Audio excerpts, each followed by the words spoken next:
ਸਲਾਮ ਅਲੈਕੁਮ। ਉਮੀਦ ਕਰਨਾ ਸਾਡੇ तमाम ਜ਼ਿਮੀਂਦਾਰ ਭਰਾ ਖੈਰੀਅਤ ਦੇ ਨਾਲ ਹੋਣਗੇ। ਅੱਜ ਅਸੀਂ ਜ਼ਿਮੀਂਦਾਰ ਭਰਾਵਾਂ ਦੇ ਨਾਲ ਨਹਿਰ ਦੇ ਪਾਣੀ ਦੇ ਹਵਾਲੇ ਦੇ ਨਾਲ ਗੱਲ ਕਰਾਂਗੇ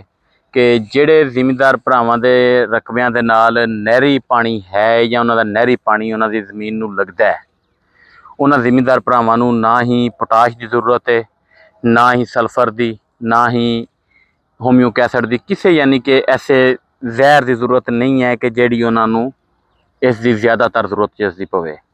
क्योंकि यह जिहड़ा पानी है ये एक बादशाही पानी है, खुदाई पानी है। इस पानी दे विच खुदाई ताकत है, क्योंकि इस पानी दे विच पोटाश, सल्फर, उस तो बाद आयरन, ये सारिया चीज़ां इस दे विच मिक्स होंदियां ने।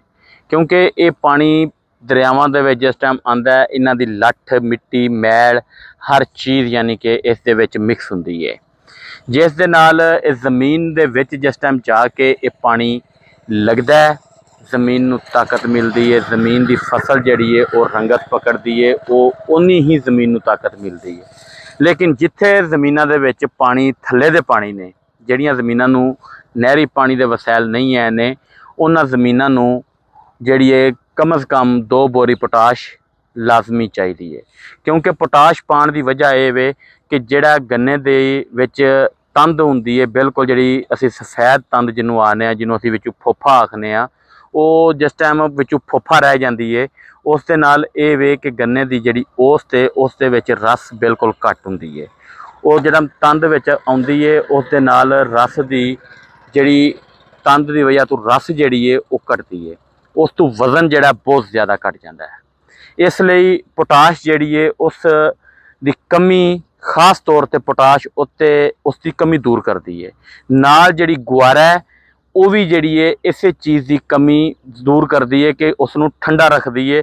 जिहड़ा उन्होंने आहिस्ता आहिस्ता खुराक गुआरा भी जिहड़ी है उसनूं अपनी मिलती, गुआरा की खुराक भी उसनूं मिलती रहती है, जिहड़ा कि उस दे नाल वो अपनी ग्रोथ आहिस्ता आहिस्ता कमाद करता रहता है। जिहड़ी पोटाश है, पोटाश दे नाल गन्ना एक अपनी परत पूरी करता है, यानी कि परत तो मुराद ये हुई कि गन्ने ने अपनी जिहड़ी रस है, जिहड़ी विच तंद है, उसनूं उसने ख़त्म करना है, तो जिहड़ी उसने अपनी रस के नाल अपना गन्ने ने अपना आप नूं मजबूत करना है, तो उसने उस दे नाल अपनी बिल्कुल यानी कि गन्ने ने सख्त हो जाना है।